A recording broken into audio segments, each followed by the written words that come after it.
So silly. Let's watch. You ready to get started? You ain't ready. I might be ready. No doubt. Welcome. Move that. What is that? This is the drugs. It's the drugs. You want me to put it over here? Yeah. It's the stash box. Boom.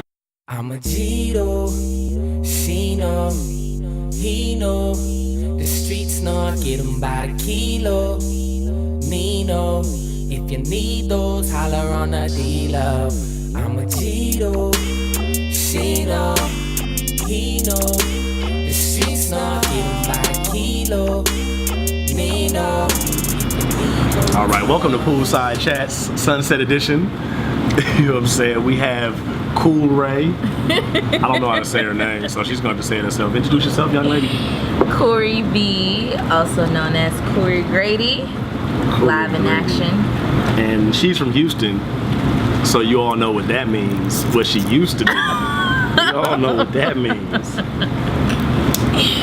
So Koury. I just call her Koury. I don't know if I'm saying it right. Is that right, Koury? Yeah, it's whatever you want to say. I call her Koury B. I don't even call her Koury B.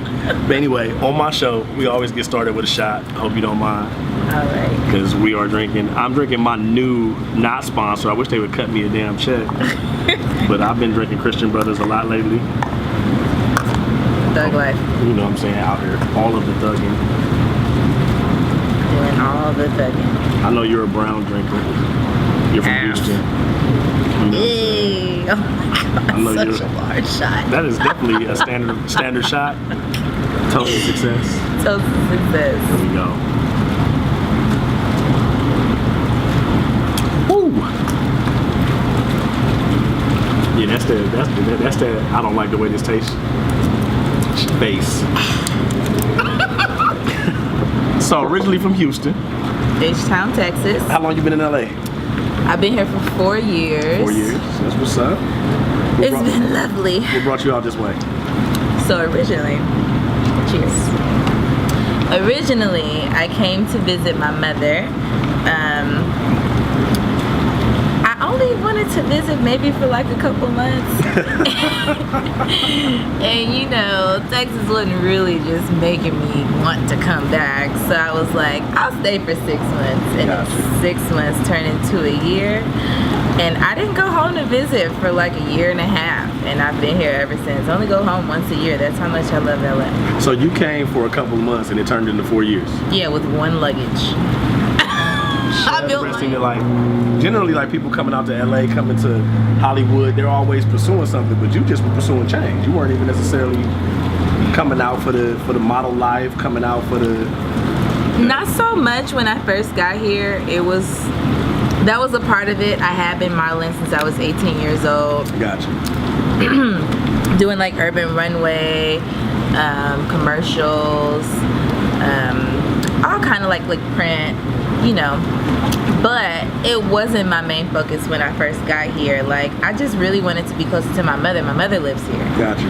And she had been here for maybe like 3 years before I decided to come. I hadn't seen her for about 2.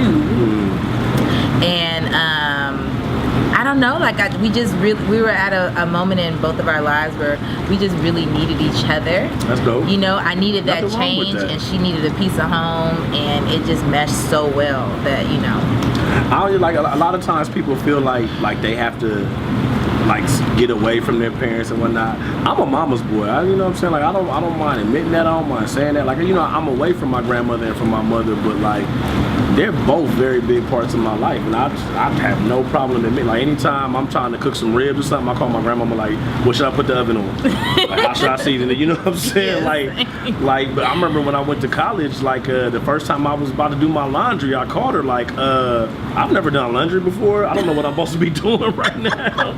You know what Put it on cold, baby. Don't put it on hot. Right. She had to let me know the ins and outs, and like, you know, and you know, I'm old as fuck. So yeah. When I was in college, it wasn't like I could just pull my phone. I had to go all the way back to my room, pull out my phone card, type in the numbers so I could call long distance and everything. I'm old as shit. You know what I'm saying? So there's nothing wrong with that.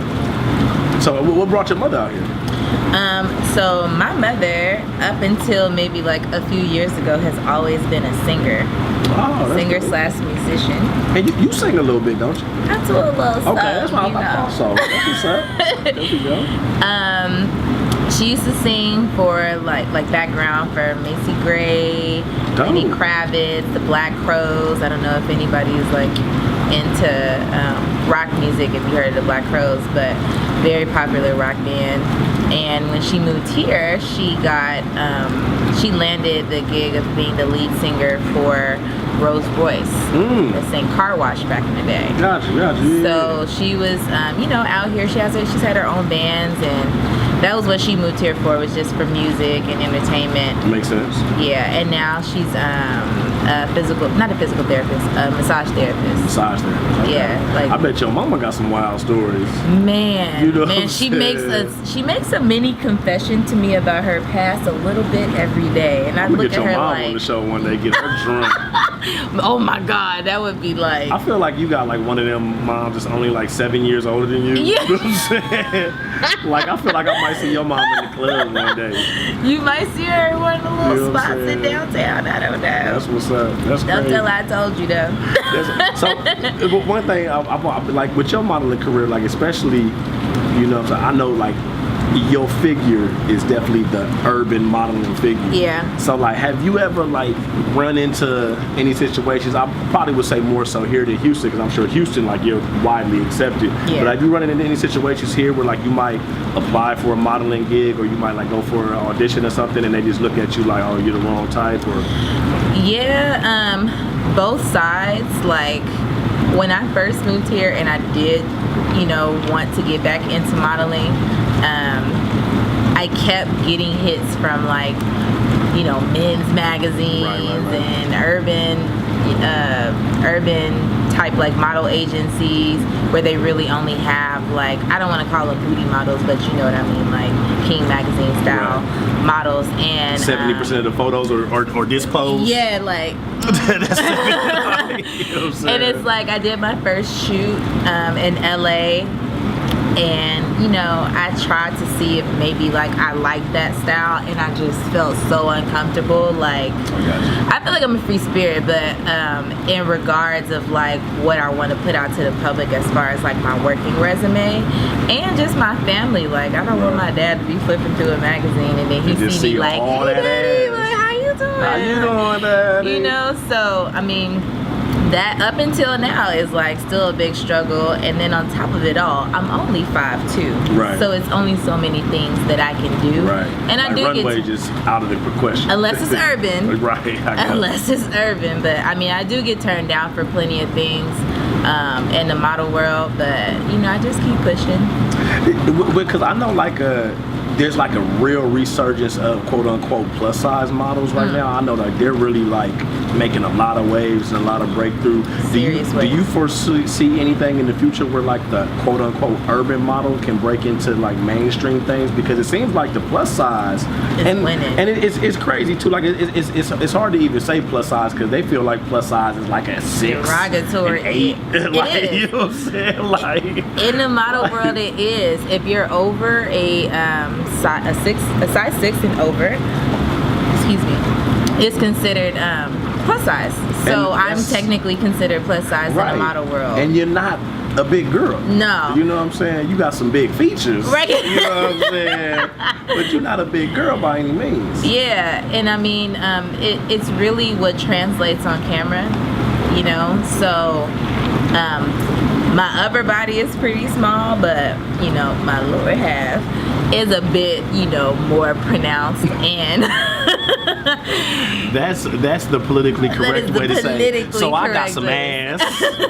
I got some ass back here. you Dragging a lot of wagon. dragging a lot of wagon.